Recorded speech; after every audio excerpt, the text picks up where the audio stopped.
बिस्मिल्लाहिर्रहमानिर्रहीम, अस्सलाम वालेकुम। वीनस स्पोर्ट्स के साथ आपका मेज़बान शहजादा मोइन हाजिर है। अपने प्रोग्राम में क्रिकेट, हॉकी, फुटबॉल और दीगर खेलों पर बात करते हैं और उसके साथ कोशिश करते हैं जो खेल ग्रास रूट लेवल पर खेले जाएं उसको अपने प्रोग्राम में डिस्कस करें। पाकिस्तान कौमी क्रिकेट टीम के हवाले से अगर हम बात कर लें तो इस वक्त आज ही जो है चीफ सेलेक्टर का ऐलान हुआ और चीफ सेलेक्टर इंजमामुल हक अब इस अहदे पर फाइज हो गए हैं और इंजमामुल हक जो है पाकिस्तान जो टीम अफगानिस्तान की सीरीज़ खेलने जा रही है उसके लिए टीम का ऐलान करेंगे जुमरात को, और साथ साथ एशिया कप के लिए भी कौमी क्रिकेट टीम का ऐलान इंजमामुल हक जुमरात को करते हुए नजर आएंगे। पाकिस्तान के लिए काफ़ी दिन से ये बहस चल रही थी कि चीफ सेलेक्टर कौन होगा, तो चीफ सेलेक्टर के अहदे पे बाकायदा तौर पर अब इंजमामुल हक इस अहदे पे फाइज हो गए हैं। इस पर भी बात करेंगे अपने शो पे, और उसके साथ साथ कराची के अंदर मुख्तलिफ टूर्नामेंट्स मुनक्किद होते हैं क्रिकेट के, उस हवाले से भी बात करेंगे और फिर हम IT के हवाले से भी बात करेंगे कि IT किस तरह अब पाकिस्तान में तरक्की करता जा रहा है, किस तरह नौजवान नस्ल जो है इस तरफ आगे बढ़ती दिखाई दे रही है। तो हमारे साथ स्टूडियो में मौजूद है हमारे साथी स्पोर्ट्स एनालिस्ट हैं जावेद इकबाल भट्टी साहब, वो हमारे साथ मौजूद हैं। उनके साथ साथ इसरार अब्बासी साहब मौजूद हैं जो स्पोर्ट्स ऑर्गेनाइजर हैं, और उसके साथ हबीबा सही साहिबा मार्केटिंग मैनेजर हैं जो मीडिया मार्केटिंग की, वो हमारे साथ यहाँ पर मौजूद हैं। उनसे भी बात करेंगे और कोशिश होगी हमारी कि आज के प्रोग्राम में टेलीफोन लाइन पे भी जो है हम नुमाइंदों को लूँ, और उसके साथ साथ क्योंकि इस वक्त पाकिस्तान के अंदर सबसे बड़ा मसाइल हमने देखा कि टैलेंट एंड प्रोग्राम के हवाले से आया सामने, जहाँ पर हमने देखा कि बहुत ज़्यादा मसाइल पैदा होते हुए नज़र आए और उस मसाइल का सदबाब क्या हुआ, क्या नतीजा निकला, ये सब कुछ हम टेलीफोन लाइन पे जब अपने नुमाइंदे और दीगर लोगों को लेंगे तो उस पर भी बात होती हुई नज़र आएगी। जावेद इकबाल भट्टी की तरफ जब सब कौमी सेलेक्टर्स का ऐलान हो गया, इंजमामुल हक कौमी टीम की जो है सिलेक्शन करेंगे। काफ़ी दिन से बहस चल रही थी, ख़ासकर नाम मोहम्मद हफीज़ का आ रहा था, इकबाल कासिम का आ रहा था, शोएब मोहम्मद का आ रहा था, दीगर सेलेक्टर्स के लिए नाम आ रहे थे, लेकिन कुर्रा इंजमामुल हक के नाम निकला। क्या कहेंगे, या फिर टेक्निकल कमेटी मिसबाहुल हक की इस पे बड़ी जो है कोशिशें हैं कि इंजमाम को लेके आया जाए? बहुत शुक्रिया मोइन भाई। जैसे आपने सवाल किया कि बहुत दिनों से ये चल रहा था कि कोच कब आ रहा है, पाकिस्तान टीम का चीफ सेलेक्टर कब आ रहा है, क्योंकि चीफ सेलेक्टर के ना आने से आपको पता दो मैन इवेंट आने वाले हैं। एक तो अफगानिस्तान की सीरीज़ है, फिर आगे एशिया कप आ रहा है और इवन के आगे वर्ल्ड कप भी आ रहा है। क्योंकि जब हमारे पास सिलेक्टर ही नहीं होगा तो हम हमारे प्लेयर जो अब गो की कैफियत में थे, तो ये क्रिकेट बोर्ड का बहुत अच्छा इकदाम है कि उन्होंने कम अज़ कम ये है कि चीफ सेलेक्टर तो अपॉइंट कर दिया। जिस तरीके से नाम आ रहे थे, देखें इंजमाम का कहीं भी नाम नहीं था। ये मुझे लगता है मिसबाहुल हक की जो ज़ाती जो है मेहनत जो है वो रंग लाई है, क्योंकि कोई भी प्लेयर जो है इन दिनों में टीम की सिलेक्शन के लिए आगे नहीं आएगा, क्योंकि आपको पता है मैन इवेंट आ रहे हैं और फिर आगे इलेक्शन आ रहे हैं। इसी तनाजुर में हफीज़ ने भी मना कर दिया, राशिद लतीफ़ ने भी मना कर दिया और ख़ुद मिसबाहुल हक नहीं बन रहे थे, लेकिन ज़का अशरफ ने मिसबाहुल हक से जो मकसद बैठ के बातें की, मीटिंग की, रोज़ मीटिंग हो रही थी, इंजमाम का दूर तक नाम नहीं था, लेकिन ये बहुत अच्छा साइन है। कम अज़ कम ये हो गया कि चीफ सेलेक्टर जो बना दिया गया है टीम का, इंजमामुल हक, इससे पहले भी उसे बहुत तजर्बा है और उसने बहुत अच्छी क्रिकेट करी है और पाकिस्तान के लिए बहुत सी खिदमात है। पाकिस्तान क्रिकेट टीम के लिए मैं अच्छा साइन समझ रहा हूँ कि इंजमाम को जो चीफ सेलेक्टर का ओहदा दिया गया, चीफ सेलेक्टर का ओहदा दिया गया। दीगर और लोगों पे भी बात करेंगे। इसरार अब्बासी साहब हमारे साथ मौजूद है। इसरार साहब, सियासत में तो आपका बड़ा नाम है, स्पोर्ट्स की तरफ है, किस तरह आना हुआ पहले हमें ये बता दें। बहुत शुक्रिया मोइन भाई, लेकिन मैं थोड़ा सा क्लियर कर दूं, मैं स्पोर्ट्स में पहले था, सियासत में बाद में आया, क्योंकि मैं अपने कॉलेज को इंटर कॉलेजिएट जिताया अल्हम्दुलिल्लाह, फिर कराची यूनिवर्सिटी की क़यादत की। पॉलिटिक्स में तो 96 में आया, लेकिन उससे पहले मैं स्पोर्ट्स में था और स्पोर्ट्स एक्टिविटीज़ में पॉलिटिक्स में रह के भी अल्हम्दुलिल्लाह मैंने जो अभी आप टैलेंट हंट की बात कर रहे थे, तो मुझे ये एज़ाज़ हासिल है कि अल्हम्दुलिल्लाह मैंने 3 बड़े टैलेंट हंट किए और उसमें सबसे बड़ा जो क्रेडिट जिसको मैं लेता हूँ वो शाहीन आफरीदी, वो मेरे टैलेंट हंट से निकल के गया। मैंने रावलपिंडी के डायमंड क्रिकेट ग्राउंड के ऊपर इनके ट्रायल्स दिए थे और 10 में से जो सिलेक्ट हुए थे वो शाहीन हुए थे, वन ऑफ द मोस्ट। तो और ख़ान साहब ने आके ख़ुद इनको फाइनल में सेलेक्ट किया था। उससे पहले शोएब अख्तर, अब्दुल रज़ाक वगैरह इनिशियल ट्रेड करते रहे। देखिए, मैं ये समझता हूँ कि बीइंग अ पाकिस्तानी, जिस चीज़ की हमारे अंदर कमी है वो स्पोर्ट्समैन स्पिरिट की है। हमें बहैसियत कौम, हम जैसी टैलेंटेड कौम पूरी दुनिया में कोई नहीं है, लेकिन हमारे में पेशेंस नहीं है और स्पोर्ट्समैन स्पिरिट नहीं है। इस एक वजह से हम थोड़ा सा लैक करते हैं। तो मेरा हमेशा से ये मकसद रहा कि स्पोर्ट्स एक्टिविटीज़ जितनी भी करूं, उससे ये होता है कि एक तो हम कराची शहर में आपको पता है पिछली 3 दिहाइयों से कराची शहर बदअमनी की वजह से हमारे खेलों के मैदान जो थे वो गैर आबाद हुए और उसकी वजह से जो गैर सेहतमंदाना सरगर्मियाँ थीं उसमें इजाफ़ा हुआ। अभी भी ये सूरत हाल है कि अगर हम अपने खेलों के मैदानों को आबाद करेंगे तो हमारे हॉस्पिटल भी वीरान होंगे और दूसरी जो जराइम का रेशो है वो भी कम होगा, क्योंकि अगर हम नौजवानों को स्पोर्ट्स की तरफ नहीं लाएंगे तो उनके पास करने के लिए क्या है। आजकल मोबाइल्स के अंदर वो इतना ज़्यादा इन्वॉल्व हो गए हैं कि वो गेम्स खेल खेल के ना सिर्फ अपनी जहनी बल्कि जिस्मानी हालत का भी सत्यानाश मार देते हैं। तो मेरे नज़दीक स्पोर्ट्स बहुत अहम है और इसके लिए मैं वक्तन फ़वक्तन कराची में इवेंट्स करता रहा हूँ। KPL के अंदर हमने दोस्तों के साथ किया, इनोवेटिव्स क्रिकेट लीग की, और अभी जो है मैं कराची में और इवेंट करने जा रहा हूँ 29 अगस्त को भी। तो इस हवाले से मेरा एक समझ लें सियासत से ज़्यादा जो है वो एक्सपीरियंस स्पोर्ट्स में यकीनन और भी बात करेंगे आपसे स्पोर्ट्स के हवाले से। हरीबा, आप हमारे साथ इस वक्त यहाँ पर मौजूद हैं, क्या कहेंगी अपने IT प्रोजेक्ट के हवाले से जिस तरह आप लोग काम करेंगे, क्योंकि आप लोगों ने बाकायदा तौर पर एक येलो पेज भी बनाया हुआ है, क्या काम होगा इसका बेसिकली? अस्सलाम वालेकुम। बेसिकली हमारा जो येलो पेज है, हम लोग जोटेक्स मीडिया मार्केटिंग है जो इसे लॉन्च कर रहा है। इसके अंदर जो है हम कारोबार को प्रमोट कर रहे हैं, बिज़नेस प्रमोशन है। जैसे कि बहुत सारी ऐप्स होंगी, आपने देखा होगा, उसके अंदर बिज़नेस को प्रमोट करने की सेल एंड परचेजिंग। अब इस ऐप के अंदर हम ये कर रहे हैं कि आपका सबसे पहले अकाउंट बना के देंगे, उस अकाउंट के ज़रिए आप अपने जो आपका बिज़नेस है उसकी अनलिमिटेड पोस्टिंग कर सकते हैं, चाहे कोई भी कैटेगरी हो। अब ये नहीं एक स्पेसिफिक कैटेगरी जैसे आपकी हो कि अगर आप ब्रांड्स कपड़े वगैरह का कोई ब्रांड है तो आप उसमें शूज़ जो है नहीं ऐड कर सकते। हमारी जो कैटेगरीज है ओवरऑल कोई भी अपनी कैटेगरी आप इमर्ज एक साथ कर सकते हैं।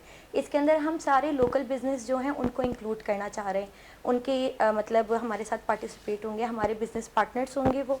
और जैसे कि आपने जॉब वगैरह देखी, पोस्टिंग्स के लिए हम इसमें जॉब का क्या कहते हैं फ़ीचर दे रहे हैं जिसमें लोग अपनी जॉब की पोस्टिंग कर सकते हैं। जैसे कि अगर बिलफर्ज सीज़न होता है, सीजन्स में काफ़ी लोग होते हैं जिनको मतलब अवेयरनेस नहीं होती जॉब के लिए कहाँ जाएं, काफ़ी लोग परेशान भी होते हैं, तो उनके लिए बहुत आसानी है कि वो अपनी फैकल्टी को देखते हुए ईज़िली हमारी ऐप पे आके सर्च कर सकते हैं कि उन्हें मतलब किस फैकल्टी में मतलब जॉब चाहिए। अच्छा, ये तो आपने बिजनेस के हवाले से बात कर दी। अब बेसिकली अगर स्पोर्ट्स में किसी को अपना डेटा इंक्लूड करना हो तो उसके लिए क्या काम करेंगी आप लोग?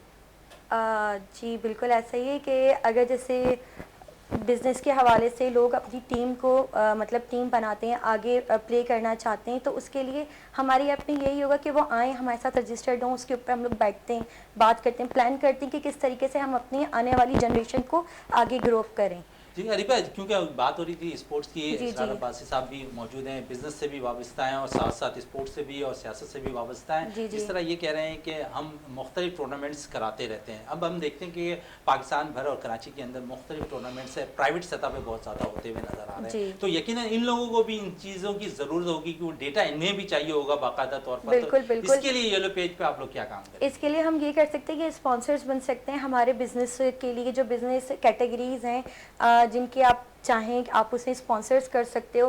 बिलफर्स जैसे कि कोई आप चाह रहे हो फ्यूचर के लिए कि हमारी ये टूर्नामेंट आ रहा है, इसके अंदर हम इतने पार्टिसिपेट चाह रहे हैं, तो हमारी जो मतलब सेल के हवाले से लोग अपने बिज़नेस को ही प्रमोट कर सकते हैं और बिज़नेस को भी, क्योंकि ज़्यादातर लोग आपने देखा होगा जो कि बिज़नेस के साथ स्पोर्ट्स में बहुत ज़्यादा मतलब मर्च नहीं हो पाते सिर्फ अपनी बिज़नेस को देखते हुए, तो उनके लिए बहुत एक प्लस पॉइंट है कि वो अपने बिज़नेस को भी मतलब आगे बढ़ा सकते हैं और स्पोर्ट्स को भी इजीली एंजॉय कर सकते हैं। बिल्कुल, स्पोर्ट्स को भी एंजॉय कर सकते हैं और बिज़नेस को भी बढ़ा सकते हैं। जावेद इकबाल भट्टी साहब, बात हो रही थी हमारे चीफ सेलेक्टर के हवाले से, और दूसरी तरफ देखें तो अब टीम के अंदर हमें भी ज़राए से ये खबर आ रही है कि मैनेजर भी तब्दील हो सकता है पाकिस्तान क्रिकेट टीम का। क्या ये बात में कितनी हकीकत है?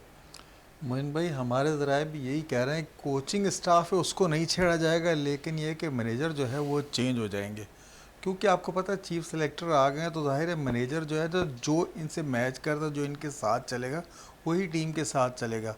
और इंज़माम के इससे पहले भी टीम के साथ बहुत ही अच्छे खुशगवार ताल्लुकात रहे, उन्होंने बहुत अच्छी सर्विस दी थी जब वो पहले चीफ सेलेक्टर थे। तो मुझे ये लग रहा है कि स्टाफ तो मिकी आर्थर ही रहेंगे, डायरेक्टर जो हैं वो मिकी आर्थर ही रहेंगे, लेकिन ये है कि मैनेजर चेंज होने के तकरीबन 80 से 90% चांसेस नज़र आ रहे हैं। और आपको अनकरीब जिसी तरीके जुमेरात को ऐलान होगा टीम का, जो अफ़गानिस्तान के ख़िलाफ़ श्रीलंका में सीरीज़ है 3 मैचेस की, और एशिया कप और 3 मैचेस की सीरीज़ के लिए जो है जिस दिन ऐलान होगा, हो सकता है कि आपको उस दिन जो है एक नया मैनेजर भी नज़र आ जाए। बिल्कुल नए मैनेजर भी नजर आ रहे हैं। इसी हवाले से हम बाद में भी बात करेंगे। इस वक्त हमें टेलीफोन लाइन पे ज्वाइन कर लिया है बाकायदा तौर पर हमारे और हरदिल अजीज़ और हमारे साथी दोस्त हैं जो बाकायदा तौर पर हमारे साथ टेलीफोन लाइन पे मौजूद रहते हैं। उन्होंने हमें टेलीफोन लाइन पे ज्वाइन कर लिया है। सर क्या कहेंगे? अकरम साहब बहुत बहुत शुक्रिया वीनस स्पोर्ट्स पे टाइम देने का। सुहेल अकरम साहब किस तरह देख रहे हैं बाकायदा तौर पर HSC का एक कहें तो टूर्नामेंट जारी है और वहाँ पर बहुत सी चीज़ें अब खुलकर सामने आ रही हैं। अगर हम देखें तो पाकिस्तान हॉकी फेडरेशन और HSC के दरमियान कोई एक जंग छिड़ती हुई नजर आ रही है। फिर पाकिस्तान हॉकी फेडरेशन ने अपनी चीज़ों को अलग किया, जिस किस्म के उन्होंने नोटिफिकेशन बाद में जारी किए। क्या आप समझते हैं कि जो चांद परवीन साहिबा ने director sports sir Syed university engineering Mubashir Mukhtar के साथ किया, क्या वो सही था? क्या वाकई उन्होंने जो है मुबशिर साहब ने जो है चार्ट शीट जो है बाकायदा तौर पर फाड़ी थी? जी अस्सलाम वालेकुम चिराग साहब, आपका शुक्रिया, आपने टाइम दिया। जी जैसे कि मुबशिर मुख्तार साहब के बारे में सारे ही ये जानते हैं कि बहुत ही अच्छे ऑर्गेनाइजर भी हैं। पहले वो बहुत ही अच्छे प्लेयर अपने दौर में रहे और उसके बाद अब sir Syed university director sports भी हैं और इन्होंने भी HSC का एक इवेंट जो कि इस्लामाबाद रावलपिंडी में मुनक्कद हुआ था और ऑर्गेनाइज किया था बड़ा वेल मैनर्ड तरीके से, और ये भी इसी तरह टूर्नामेंट को लेके बड़ा अच्छा चले। जबकि उनके साथ टूर्नामेंट डायरेक्टर जो पाकिस्तान हॉकी फेडरेशन के उसके लेटर के मुताबिक हनीफ खान साहब थे ओलंपियन, तो वो भी ग्राउंड पे मौजूद थे। सारी चीजें सब लोगों ने देखी हैं, ऐसा कुछ भी नहीं है, ये एक प्रोपोगेंडा है बस ऐसे मुबशिर साहब के बारे में, जिसका कल वीडियो पैगाम जो हनीफ भाई ने एक अपने वीडियो पैगाम के तहत वो उस पर क्लियर भी कर दिया कि मुबशिर एक बहुत ही अच्छा हमारा उनके लिए तो वो बच्चा ही है कि बहुत ही अच्छा बच्चा और बड़ा हम्बल, और हमने आज तक कभी मुबशिर को अग्रेसिव मूड में नहीं देखा। तो ये तो एक बहुत बड़ी शख्सियत का बयान मुबशिर भाई के लिए जब आया, तो इससे आगे तो फिर बहस बनती नहीं कि हम इस बहस में जाएंगे वो कैसे है कैसे नहीं। फिर साबका कौमी कप्तान ने भी जो हिमायत कर दी मुबशिर मुख्तार की, दीगर और भी लोगों की हिमायत है मुबशिर मुख्तार के हवाले से आ रही है सामने, और फिर पाकिस्तान हॉकी फेडरेशन ने भी अपनी चीज़ों को अलग कर लिया इन मामला से। क्या कहेंगे? पहले आप पे उस पर दायर करते हैं फिर बैक पे चले जाते हैं, क्या वजह है ये? देखिए इस तरह है कि जब HCC ने पाकिस्तान हॉकी फेडरेशन को ऑन बोर्ड लिया था तो इनसे सिर्फ जो टेक्निकल स्टाफ है, अंपायर्स और टेक्निकल स्टाफ जो उनका बैठता है, उसके लिए उन्होंने इनसे सिर्फ कहा था कि आप हमें सपोर्ट करें। तो उनको उन्होंने अपनी लिमिट भी बताई थी कि इतने लोग आपने वुमेन्स विंग के लिए देने, इतने बॉयज के या मेन इवेंट के लिए देने हैं। तो जब आपको एक लिमिट बता दी जाए कि 10-12 लोगों की या 15 लोगों की उनके पास प्रिविलेज है जिसको वो अकोमोडेट कर सकें अच्छे तरीके से, तो उसके बाद जब पाकिस्तान हॉकी फेडरेशन ने अपने लेटर निकाला तो उसके अंदर को 20-22 लोगों को उन्होंने एडजस्ट कर दिया, नाम लिख दिया, और जिसमें वही रवायती लोग जो अरसे दराज से, जो जब से ये फेडरेशन आई है कोई ऐसा इवेंट नहीं जिसमें उनको मिस नहीं किया जाता, उन लोगों को ही लगाया गया।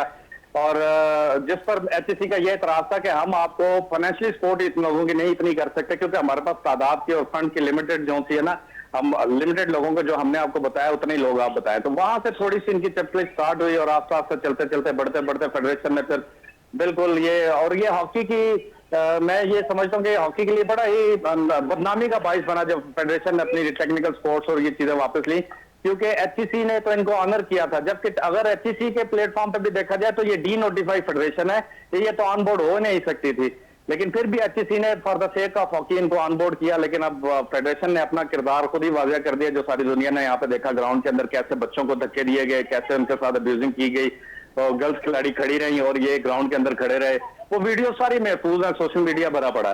तो फेडरेशन को सोचना चाहिए कि वो अभी इस पाकिस्तान हॉकी फेडरेशन को कि वो हॉकी को किस कदर और निचाई की तरफ कहां लेके जाएगी। बिल्कुल बहुत ज़बरदस्त बात आप कह रहे थे, लेकिन अगर हम दूसरी तरफ देखें तो बहुत से जो नुकसानात सामने नज़र आ रहे हैं। बलूचिस्तान की टीम ने अब बाइकआउट कर दिया इस टूर्नामेंट का, बाकायदा तौर पर उन्होंने कहा है कि हम इस टूर्नामेंट को नहीं खेलेंगे, उनकी टीम वापस लेके चले जाएंगे। दीगर जगहों पर अगर हम बात कर लें तो जिस तरह मुबशिर मुख्तार का किरदार है वो सबके सामने नज़र आ रहा है। फिर ओलंपियन हनीफ खान ने वाज़े तौर पर कह दिया, फिर साबका कप्तान पाकिस्तान हॉकी टीम उन्होंने भी बड़े वाज़े तौर पर उनकी हिमायत कर दी। तो बहुत कुछ तो वाज़े हो चुका है, लेकिन पाकिस्तान हॉकी फेडरेशन के जो है सेक्रेटरी हैं हैदर हुसैन, उनका अब तक कोई ऐसा बयान सामने नहीं आया इस हवाले से।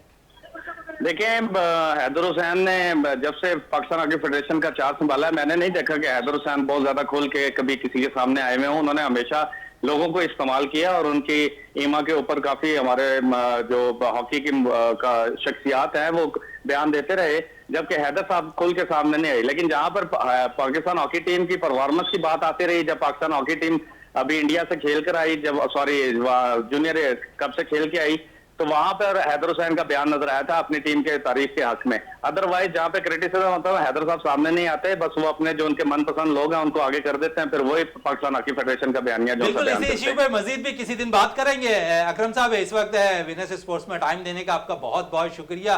रिपा, थोड़ी सी बात और कर लें येलो पेज के हवाले से, और क्या क्या आप लोग काम कर रही हैं बाकायदा तौर पर इस पे? इसके अंदर ये है कि आप अपने बिजनेस को जिस तरह प्रमोट कर सकते हैं, पोस्टिंग कर सकते हैं, जॉब की पोस्टिंग कर सकते हैं, और क्या कहते हैं बिलफर जैसे हम अपनी एक होता है ना बच्चों के लिए, या हम खुद घर से बाहर निकलते हैं, हमें लोकेशन का नहीं पता, हमें गूगल को ही सर्च करना पड़ता है मैप के लिए, तो हम इस ऐप के ज़रिए ये सर्च कर सकते हैं कि हमारे नियरेस्ट, मतलब हम कहीं शिफ्टिंग कर रहे हैं, कोई एरिया में जा रहे हैं, हमें नहीं पता हमारे नियरेस्ट कौन सा जनरल स्टोर है, हमारे नियरेस्ट कौन सी शॉप है जो हमें मतलब ईज़िली मतलब क्या कहते हैं आसानी हम उन तक अप्रोच कर सकें, तो हम वो ईज़िली सर्च कर सकते हैं कि हमारे नियरेस्ट पेट्रोल पंप कितने किलोमीटर पर आ रहा है, ये शॉप मतलब मिल्क शॉप ही, यानी इसके अंदर टोटल जितने लोकल बिजनेस है सब इस ऐप के अंदर हम इंक्लूड कर रहे हैं, चाहे वो मिल्क वाला हो, सब्ज़ी वाला हो, गोश्त वाला हो, जनरल स्टोर हो, सब कुछ।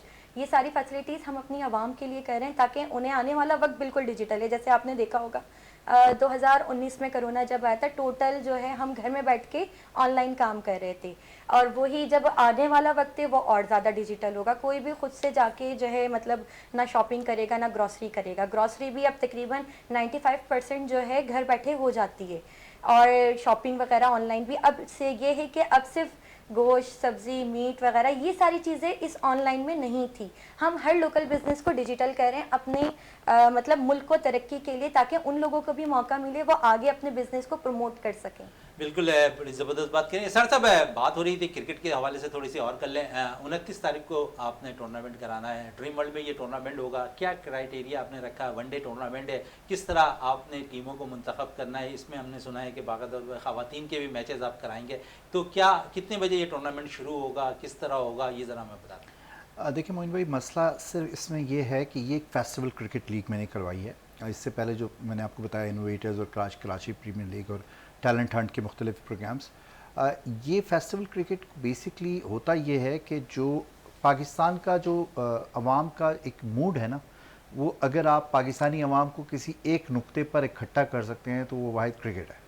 हालांकि हमारा कौमी खेल हॉकी है, लेकिन जो इंटेंशन है कौमी खेल हॉकी के हवाले से आपने अभी सामने सुन लिया, मजीद भी आपको और सुनाएंगे। मुझे बहुत, मैं आपको पता है मैं काफ़ी हद तक इन चीज़ों में भी इन्वॉल्व हूँ, और मैं आप ही के प्लेटफॉर्म से एक बात करने की जसारत करता हूँ कि देखें, हमारे जैसे जितने भी प्राइवेट इवेंट ऑर्गेनाइजर्स हैं, अगर उनको इवेंट ऑर्गेनाइज करने की ये एनओसीज देना शुरू कर दें, पाकिस्तान हॉकी फेडरेशन, क्रिकेट में तो खैर हम पीसीबी के साथ कुछ ना कुछ करके ले ही वो भी तो मसाइल पीसीबी ने किए ना रमजानों में। अब एग्जैक्टली हमें जितने जितने पिछले प्रोग्राम्स में मैं आपको बताऊं कि हुआ, हर दफ़ा देखिए प्रॉब्लम ये है कि हमारे जितने भी बोर्ड्स हैं, चाहे पाकिस्तान क्रिकेट बोर्ड हो, पाकिस्तान हॉकी फेडरेशन हो, ये हमारे एक मोनोपोली बनी हुई है। अब उस मोनोपोली को वो कभी भी अपने हाथ से निकालने नहीं देते।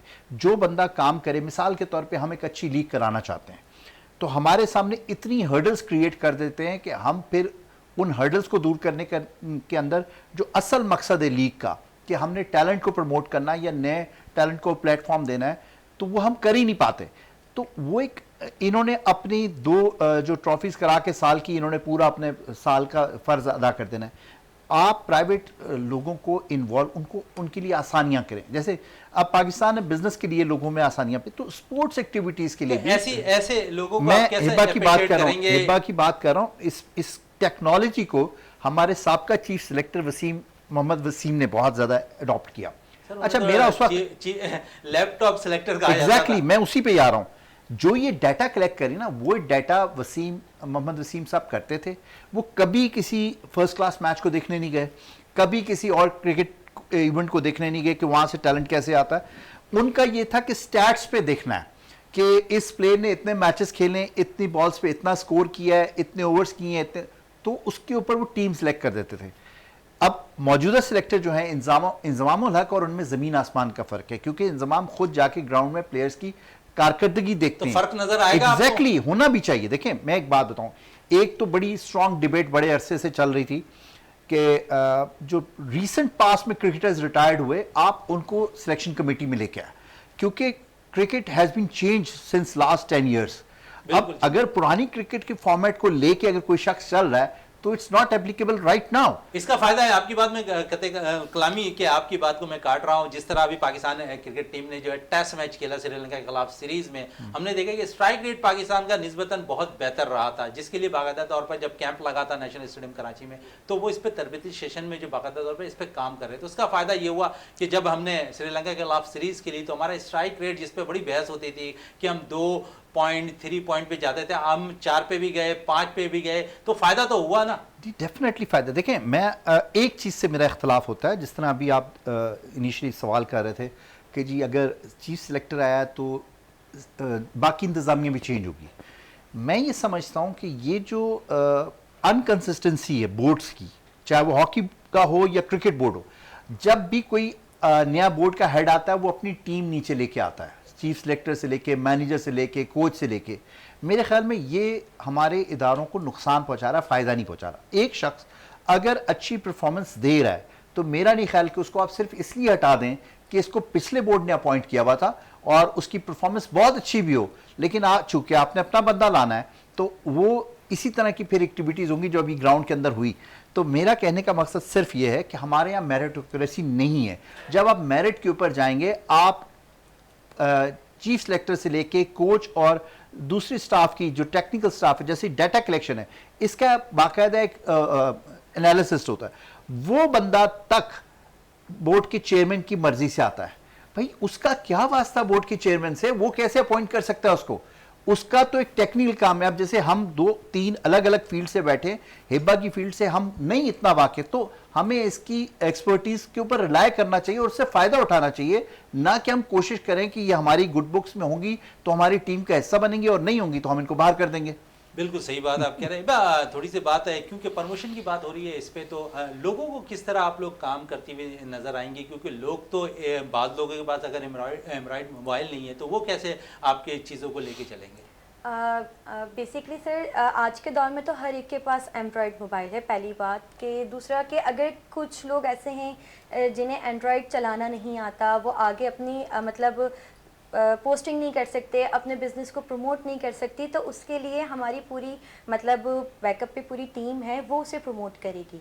हम उन्हें ये फैसिलिटीज़ देंगे कि अगर आप नहीं कर सकते, हम आपके बिज़नेस को आगे लेके जाएंगे, हम आपके साथ पार्टनर हैं। जाहिर सी बात है, हम एक फैमिली हैं, तो अब एक फैमिली में हम सबका डेटा कलेक्ट कर रहे हैं, तो अगर उसमें अगर कोई फैमिली का मेंबर एक वीक होता है तो सब उसे सपोर्ट करते हैं ना कि वो आगे चल सके, आगे ग्रो कर सके। वो ग्रो करेंगे तो हम भी करेंगे, हमारा मुल्क करेगा, पूरा माशरा करेगा। तो हमारी इस ऐप का मकसद ये सिर्फ अपने लिए यानी लोगों को इंट्रोड्यूस इसलिए करा रहे हैं कि हमारा मुल्क तरक्की करे। आने वाले दौर में हमारे मुल्क में सारी चीज़ें डिजिटल होनी चाहिए, जो बहुत स्लो आने वाले तरीके वक्तों में हमारा मुल्क, बल्कि हम खुद तरक्की की मंजिल हमारा मुल्क करता हुआ नजर आए। इस वक्त अब मुझे ब्रेक के लिए कहा जा रहा है, ब्रेक से वापस आते हैं तो गुफ्तगू को मजीद आगे चलाएंगे और भी मेहमान हमारे साथ मौजूद होंगे स्टूडियो पे।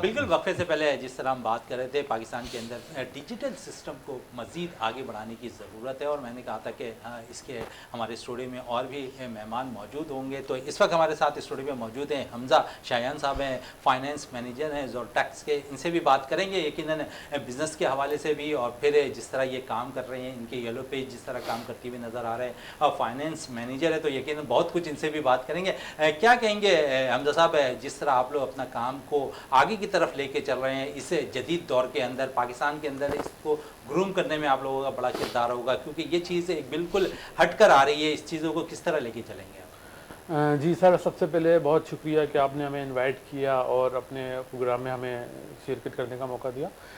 सर बेसिकली जैसे मैं डिटेल तो मैंने आपको बताए दिए हैं कि हमारा जो बेसिकली हम जोरटैक्स मीडिया मार्केटिंग से हम बिलोंग करते हैं, और हमने एक प्रोजेक्ट लॉन्च किया है येलो पार्क डिजिटल डायरेक्टरी के नाम से। ठीक है, जो हमारा एम है, हमारा जो मेन पर्पस है वो ये है लोगों को पॉजिटिविटी की तरफ लेकर आना। क्योंकि बहुत से जो यंग जनरेशन है हम लोग उनके अंदर एक बात ऐसी पाई जाती है कि वो लोग थोड़ी सी नेगेटिविटी की तरफ जाते हुए नज़र आते हैं। जैसे इंटरनेट पर जोक्स वगैरह देखकर वो बोलते हैं यार ये फैक्ट्स हैं, ऐसा कुछ भी नहीं है, और उनके जहन में एक बात बैठ जाती है कि यार मैं कुछ नहीं कर सकता। जैसे फ्रीलांसर है, मैं अगर आपको एक छोटी सी मिसाल दूं फ्रीलांसर की, वो लोग अगर कोई भी काम स्टार्ट करने जाते हैं तो उनके जहन में क्या आ जाती है, यार मैं काम स्टार्ट करूंगा, कहीं मेरा पैसा बर्बाद ना हो जाए, कहीं मेरा वक्त बर्बाद ना हो जाए। तो उनको ये कि हम लोग उनके लिए भी अपॉर्चुनिटी है कि वो येलो पेज पर आकर अपने आप को अवेल करें और अपनी जो उनकी एनर्जी है उसको वो फुलफिल करें। और इसमें जो इसमें होता ये है कि हम लोग एक जो जितने भी बिजनेस पर्सन हैं कराची के अंदर, सबके पास डोर टू डोर जाते हैं और उनसे कांटेक्ट करते हैं, और उनका जो भी बेसिक डाटा है वो अपने हमारी जो एक वेबसाइट है और एक एप्लीकेशन बनेगी और एक पेपर वर्क भी होगा जिसमें हम एक मैगजीन लॉन्च करेंगे, उसके अंदर ये एक उनका डाटा सारा हम इंपोर्ट करेंगे। अच्छा, आपने डेटा की इंपोर्ट करने की बात की है, लेकिन हम देखते हैं कि अभी 2 दिन पहले ही सोशल मीडिया पे एक खबर चल रही थी, सोशल मीडिया के हवाले से, डेटा कलेक्ट करने के हवाले से, कि फ्रॉड भी इसमें बहुत ज़्यादा होता हुआ नज़र आ रहा है। तो इस तरफ आप लोग किस तरह पब्लिक को अपनी तरफ रागिब करने की कोशिश करें? जी सर, अभी मैंने आपसे वही बात करी। देखिए सोशल मीडिया, अगर हम इंटरनेट और सोशल मीडिया पे बात करें ना, तो इसमें 50% कुछ ऐसे भी होता है क्योंकि लोगों के जहन में ये आता है कहीं यार ये फ्रॉड नहीं हो। उसमें जो सबसे बेहतरीन चीज़ ये है कि हमारा एक अपना ऑफिस है और हम FBR से हम लोग अल्हम्दुलिल्लाह रजिस्टर्ड हैं, और इसके अलावा हम हमारी पूरी मार्केटिंग टीम ओवरऑल कराची में काम कर रही है, और इसके अलावा मतलब हमें अच्छा रिस्पांस भी मिल रहा है अल्हम्दुलिल्लाह। बिल्कुल रिस्पॉन्स भी मिल रहा है। सर साहब, बात हो रही थी थोड़ी सी, क्योंकि अब बात चलने के लिए चीफ सेलेक्टर के हवाले से, तो इंजमामुल हक के हवाले से क्या कहेंगे, कैसा चीफ सेलेक्टर आप उन्हें देखते हैं? क्योंकि माजी में अगर हम देखें तो बड़ा ज़बरदस्त काम करते रहे हैं इंजमामुल हक, फिर पेशावर ज़ल्मी के साथ वो मुंसलिक हैं, पेशावर ज़ल्मी के लिए भी वो काम कर रहे हैं, तो कितना अब प्रेशर होगा उन पर? क्योंकि अब अगर हम देखते हैं कि बहुत से सेलेक्टर ऐसे आते हैं कि अब जिस तरह फ्रेंचाइज आपके पास है, पेशावर ज़ल्मी है, आप उसको करता धरता ही आप हैं, तो क्या पेशावर ज़ल्मी के प्लेयर्स को ज़्यादा तरजीह दी जाएगी? जितना मैं इंजमाम को जानता हूँ तो मेरा नहीं ख्याल कि वो उनको तरजीह देगा। वो एक मेरिटोक्रेसी का बंदा है, क्योंकि बेसिकली ख़ुद इंजमाम किस तरह आया, अगर आप इंजमाम की हिस्ट्री देख लें तो 92 वर्ल्ड कप में वो बेचारा किस तरह टीम में आया और जिस तरह का प्रेशर उसने खुद बर्दाश्त किया कि उससे परफॉर्मेंस नहीं हो रही थी। टैलेंट मौजूद था लेकिन परफॉर्मेंस नहीं हो रही थी, और उस वक्त के उसके कप्तान ने उसके ऊपर ट्रस्ट किया और उसको मौका दिया तो उसने परफॉर्म किया। तो इंजमाम एज अ प्लेयर बहुत बड़ा प्लेयर, पाकिस्तान का बहुत बड़ा नाम। जहाँ तक चीफ सेलेक्टर, उसने पिछले दौर के अंदर बहुत अच्छी अपनी परफॉर्मेंस दी, और सबसे अच्छी चीज़ जो मैंने इंजमाम के अंदर देखी कि उसने बाकायदा जाके फ़र्स्ट क्लास मैचेस को देखा, ग्राउंड के ऊपर प्लेयर्स की परफॉर्मेंस देखी। ये नहीं कि उसके पास एक्सेल शीट के अंदर सारी परफॉर्मेंसेज आ गई कि जी इस सीज़न में किसने कितने रन किए हैं, किसने कितनी विकेटें ली हैं। उसमें एक्सेल शीट में वो रिकॉर्ड्स तो आ जाते हैं, लेकिन किन सर्कमस्टांसेस में वो विकेट्स ली गई, किन सर्कमस्टांसेस में वो स्कोर हुआ, ये नहीं होता इस एक्सेल जब तक आप ग्राउंड में नहीं देखते। अगर आपने आखिरी 15 रन जो है वो आखिरी 4-5 ओवर्स के अंदर किए हैं तो वो ज़्यादा इंपॉर्टेंट है आपके 10 ओवर की 50 से।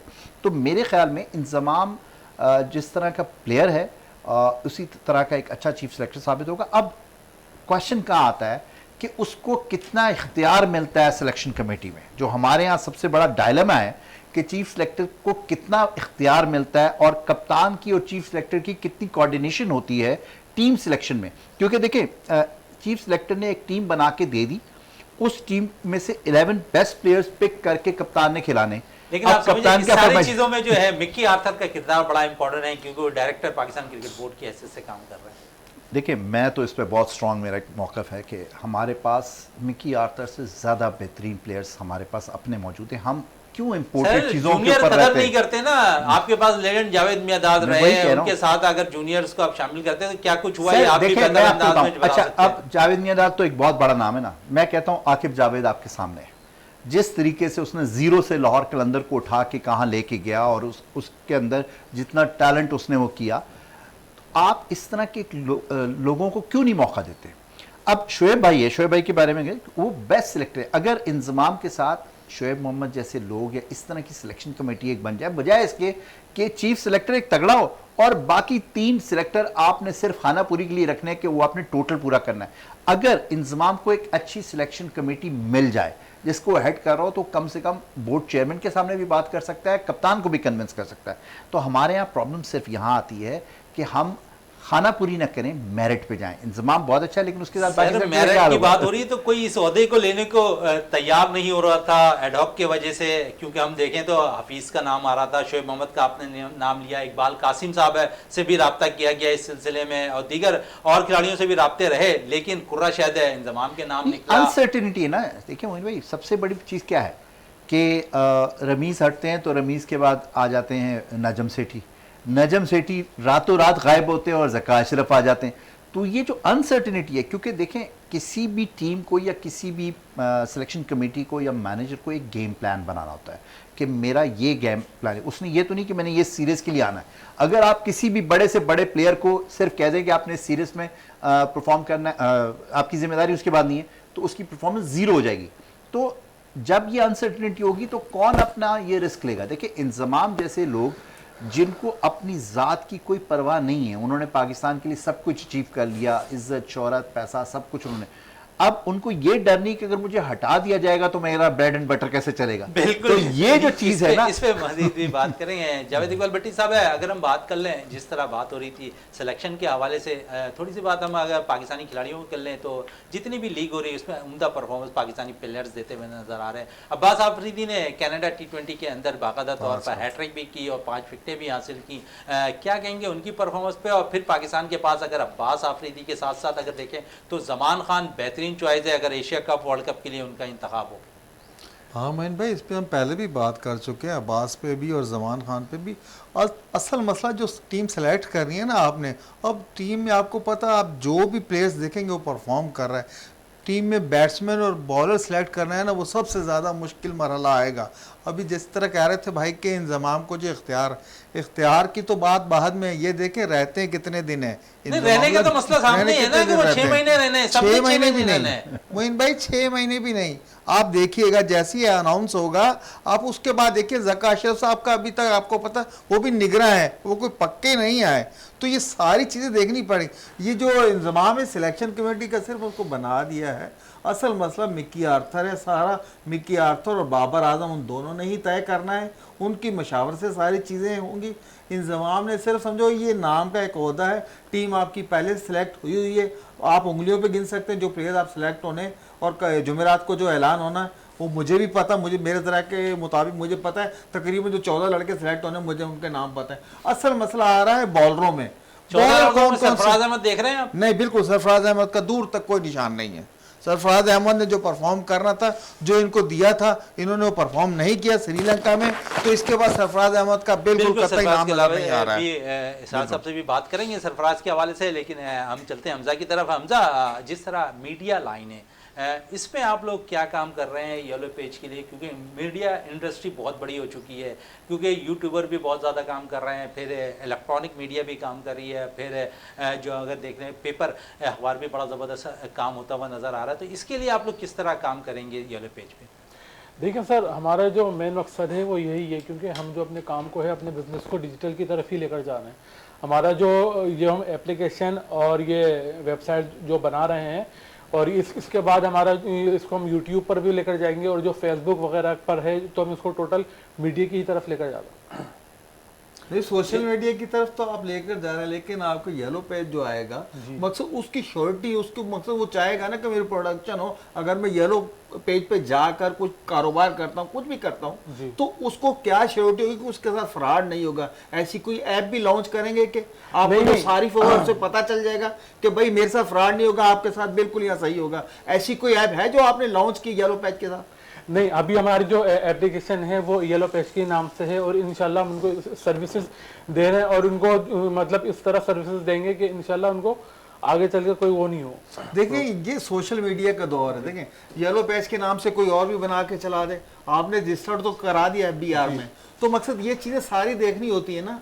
कारोबार जाहिर है जब आपने स्टार्ट कर भट्टी रहे हैं। साहब का पॉइंट है वो ये है कि आपकी जो ऐप है उसकी क्रेडिबिलिटी, क्योंकि पाकिस्तान में सबसे बड़ा सवाल किसी भी चीज में आता है वो क्रेडिबिलिटी में आता है। जब तक तो ये आप होगा- अपनी क्रेडिबिलिटी को सिक्योर करने के लिए क्या इकदाम करेंगे जिससे आपकी ऐप की क्रेडिबिलिटी बिल्ट हो, उसके बारे में आपकी क्या है? उसमें यह है कि हम जो अभी काम कर रहे हैं वो बेसिक डेटा ले रहे हैं उनका, जो क्लाइंट्स हैं हमारे, जो भी हमारे बिजनेस पर्सन है उनका भी हम डेटा ले रहे हैं, और वो डेटा अभी हमारी जो एप्लीकेशन है वो लॉन्च होगी दिसंबर के एंड में और जनवरी के स्टार्ट में। सही है। बिल्कुल ज़बरदस्त बात कह रहे हैं सर साहब। बात हो रही थी दूसरी तरफ चली गई। अगर हम देखें तो जिस तरह कौमी टीम का ऐलान हो रहा है और सरफराज की बात कर रहे थे हम, तो सरफराज तो सेकंड विकेट कीपर के तौर पर जाएंगे। मोहम्मद हारिस का कैरियर किस तरह देख रहे हैं? फिर आजम खान हमारे पास पाइपलाइन पे है, रोहिल नज़ीर हमारे पास पाइपलाइन में मौजूद है विकेट कीपर, फिर उम्दा परफॉर्मेंस देने वाले हसीबुल्लाह मौजूद है, फिर नौजवान विकेट कीपर मोहम्मद हसनैन जो कराची से ताल्लुक़ रखता है, उसने बड़ी ज़बरदस्त परफॉर्म दी है। क्या कहेंगे इन तमाम विकेट कीपर पर? और फिर सरफराज को कहाँ उसका कैरियर देख रहे हैं? क्या वो 50 ओवर्स की क्रिकेट से बाहर होता जा रहा है या आखिरी सीज़न उसके लिए अगर वर्ल्ड कप में शामिल हुआ तो? देखिए मैं भट्टी साहब की इस बात से बिल्कुल इत्तफाक करता हूँ कि सरफराज अपना प्राइम टाइम गुजार चुके हैं। दुनिया भर में आप देखें कि कभी भी आपका जो एक फर्स्ट चॉइस प्लेयर होता है ना, उसके साथ आप एक यंगस्टर्स को रख के ट्रेन कर रहे होते हैं कि वो उसकी अंडर ट्रेनिंग चल रहा हो, क्योंकि रिजवान इस वक्त बेस्ट परफॉर्मेंस दे रहा है हर चीज़ के अंदर। तो आपके पास ऑप्शंस मौजूद है, आपके पास हारिस का चॉइस मौजूद है, आपके पास हसनैन की जिस तरह आपने जिक्र किया जबरदस्त, आजम खान का देखिए, मैं आजम खान की सबसे बड़ी जो प्लस पॉइंट है वो ये है कि मोइन खान का बेटा है, और सबसे बड़ा नेगेटिव पॉइंट ये है कि वो मोइन खान का बेटा है। बस उसकी परफॉर्मेंस से ज्यादा उसकी जो शमूलियत है वो उस पर क्वेश्चन आते हैं। तो उस बेचारे के करियर को कंट्रोवर्शियल सिर्फ इसीलिए कर दिया गया कि वो एक बड़े नाम का बेटा है, और अदरवाइज किसी भी लीग में जाए सबसे महंगा बिक रहा है, Exactly. परफॉर्म कर रहा है। हमारे लेकिन यहाँ- आप वाली बात है कि वो मोइन खान का बेटा है। हमें बेसिकली मैं ये समझता हूं कि रिजवान के साथ हमें एक यंग विकेट कीपर को रख के उसको इस एटमॉस्फेयर के अंदर, ताकि वो बड़े इवेंट्स के अंदर जाए, ड्रेसिंग रूम शेयर करे, बेंच के ऊपर बैठे, क्राइसिस के मोमेंट्स को, क्योंकि देखिए सरफराज हम कब तक अपने पुराने प्लेयर्स को चलाते रहेंगे? अगर हमने आगे जाना है, अगर हमने फ्यूचर की टीम बनानी है, तो हम अगले साल जब नेक्स्ट वर्ल्ड कप होगा तो फिर हम क्या रिजवान के ऊपर रिलाय कर रहे होंगे? देखिए हर प्लेयर का एक टाइम है। नौजवान विकेट कीपर के अंदर आपको कौन सा बेहतर विकेट कीपर नजर आ रहा है? हारिस, रोहिल नजीर, हसीबुल्लाह, इनमें से कौन बेहतर आपको नजर? देखिए हारिस की परफॉर्मेंस में थोड़ी सी अनकंसिस्टेंसी है बैटिंग के अंदर, वो उसको मैं शाहिद आफरीदी कहता हूं, क्योंकि वो बहुत अच्छा टैलेंटेड प्लेयर है, लेकिन अगर वो आपकी नजर में वो सिर्फ T20 क्रिकेट खेल सकता है? एग्जैक्टली हमें एक ऐसा, देखिए जिस तरह आप, अगर आपको पिछला याद हो, मोइन खान और राशिद लतीफ दोनों एक ही वक्त में उन दोनों के करियर चल रहे थे और दोनों के अंदर सिलेक्शन करना मुश्किल था कि कौन बेस्ट है। दोनों की अपनी अपनी एक टेक्निक थी। मैं ये समझता हूं कि अभी हमें हारिस के साथ साथ नौजवान जो आजम तो बेचारा है ही है, उसको तो रखना ही चाहिए, लेकिन हसनैन को मैं समझता हूं कि उसको, और हसीबुल्लाह, इनको हमें रिकग्नाइज करना चाहिए, इनको साथ टीम के रखना चाहिए, ताकि ये थोड़ा सा एक्सपीरियंस गेन करें और टीम के लिए एक अच्छा किरदार अदा कर सके। रिजवान का सेकंड जो है वो सरफराज नहीं हो सकता, वो कोई नया यंग विकेट कीपर हो सकता है, और हम पाकिस्तान दुनिया के उन खुशकिस्मत तरीन ममालिक में से है जहां विकेट कीपर्स की लातादाद वैरायटी मौजूद है, और इतने विकेट कीपर्स एक वक्त में शायद किसी और मुल्क के पास नहीं जितने हमारे पास है। तो हमें उस यूटिलाइजेशन के ऊपर, बैट्समैन विकेट कीपर, देखें विकेट कीपर आज के दौर में तो बैट्समैन विकेट कीपर ही कामयाब है ना, क्योंकि आपके पास चॉइसेस नहीं बचती। वो पुराना दौर वसीम बारी वाला तो खत्म हो गया ना, कि वो सलीम यूसुफ भी, हालांकि अगर जिद्दत दी जाए तो सलीम यूसुफ ने वहां से किया, फिर गिलक्रिस्ट और सब चीजों ने कंटिन्यू किया, लेकिन वसीम बारी वाज नॉट अ बैट्समैन, लेकिन वो बेस्ट विकेट कीपर था। तस्लीम आरिफ ने हालांकि डबल सेंचुरी की, सब कुछ, लेकिन आज के दौर में मॉडर्न क्रिकेट में तो आपको जब इंडिया राहुल द्रविड़ से विकेट कीपिंग करा के अपनी टीम पूरी कर सकता है, तो हमें एक स्पेशलिस्ट बैट्समैन चाहिए विकेट कीपर के तौर पर। बिल्कुल बैट्समैन चाहिए। शायद बड़ी ज़बरदस्त टेक्निकल लिहाज से अगर हो रही है, डिजिटल सिस्टम की बात हो रही है, तो हम देखते हैं कि बाबर आजम अभी पिछले दिनों देखा गया है कि वो बाकायदा तौर पर टेस्ट मैच के अंदर मौजूद थे, और जब टेस्ट मैच ख़त्म हुआ तो उसके बाद शायकीन क्रिकेट के लिए उन्होंने शर्ट गिफ्ट की। जब वो शर्ट उतार कर गिफ्ट कर रहे थे तो उन्होंने अपने जिस्म पर एक ना ही नेकर पहनी थी, ना कि उन्होंने कोई जर्सी पहनी हुई थी, बाकायदा तौर पर एक चिप लगाई हुई थी उन्होंने। तो वो डिजिटल सिस्टम था, वो खिलाड़ियों की ग्रोथ करने के अंदाज बता रहा था, सारी चीज़ें बता रही। क्या इतना जदीद हो चुका है हर चीज़? जी जी, आप बिल्कुल सही कह रहे हैं। इंशाल्लाह अब इसकी तरफ भी आ रहे हैं हम। जिस तरह आप आईपीएल की भी बात अगर हम कर लेते, वो उसकी पीएसएल की भी बात कर लेते हैं, जिस तरह पाकिस्तानी जो क्रिकेटर है उनके टी शर्ट्स पे भी जो लोगोस वगैरह होते हैं, इस तरह की भी हम इस तरफ भी अभी हम आ रहे हैं। अब हमारी एप्लीकेशन थोड़ी सी डेवलपमेंट होगी तो फिर हम इस तरफ भी देखेंगे। बिल्कुल देखेंगे। जज साहब क्या कहेंगे बाबर आजम की इस हवाले से, क्योंकि बड़ी उस पर सोशल मीडिया पे वो चीज़ें वायरल हुई और फिर हमने देखा कि हर एक चीज़ के बारे में बाकायदा तौर पर लोगों को आगाही की गई, वरना कोई ये नहीं जाना था कि बाबर आजम क्या चीज़ पहनकर जो है ग्राउंड से बाहर जा रहे हैं। असल में लोगों ने देखा पहली दफ़ा था, ये फुटबॉल के प्लेयर, रग्बी के प्लेयर ये सब पहनते हैं, उससे आपकी स्पीड, आपका स्टेमिना, आपकी रनिंग, एक एक चीज़ जो है उसमें एक आपको पता चिप लगी होती है जो कंप्यूटर के साथ मुंसलिक होती है।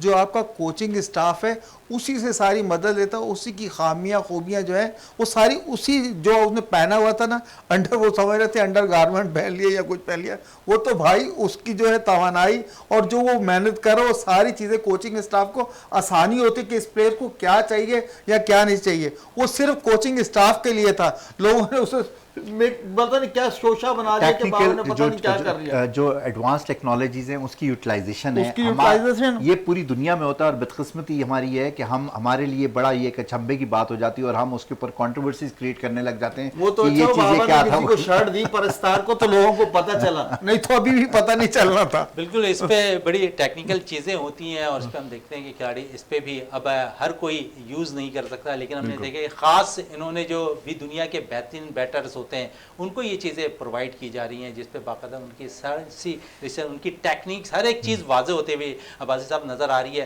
तो दौरे जदीद जिस तरह बढ़ता जा रहा है और दौरे जदीद के अंदर हम देखते हैं कि हर एक चीज़ नई नई आती जा रही है, तो क्रिकेटर्स गेम्स के लिए भी हम देखते हैं टेक्नोलॉजी का जब इस्तेमाल होता है, रिव्यू लिया जाता है, तो उसमें भी बहुत सी चीज़ें वाज़े होती हैं।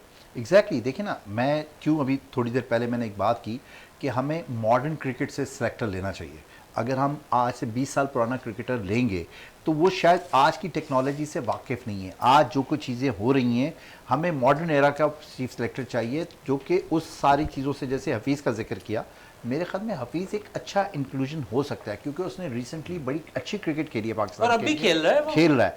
और इस तरह के प्लेयर्स अगर सिलेक्शन कमेटी में, देखिए दो चीज़ें होती हैं। एक तो प्रॉब्लम ये होती है कि आपको अपनी कुर्सी की फिक्र हो। जब आप अपनी कुर्सी के ऊपर कॉम्प्रोमाइज़ कर रहे होंगे ना, तो फिर आप कोई अच्छे फैसले नहीं कर सकते, बोल्ड फैसले नहीं कर सकते। मजीद भी बात करेंगे किसी प्रोग्राम में। हमजा आपका बहुत बहुत शुक्रिया, इसरार साहब आपका बहुत बहुत शुक्रिया, जावेद साहब आपका बहुत बहुत शुक्रिया। प्रोग्राम का अख्ताम करते हैं इस दुआ के साथ कि पाकिस्तान में खेल और खिलाड़ी तरक्की करते रहें और पाकिस्तान का सब्ज़ हिलाली परचम दुनिया भर में रोशन रहे। इसी के साथ अपने मेज़बान शहजादा मोइन को इजाज़त दें।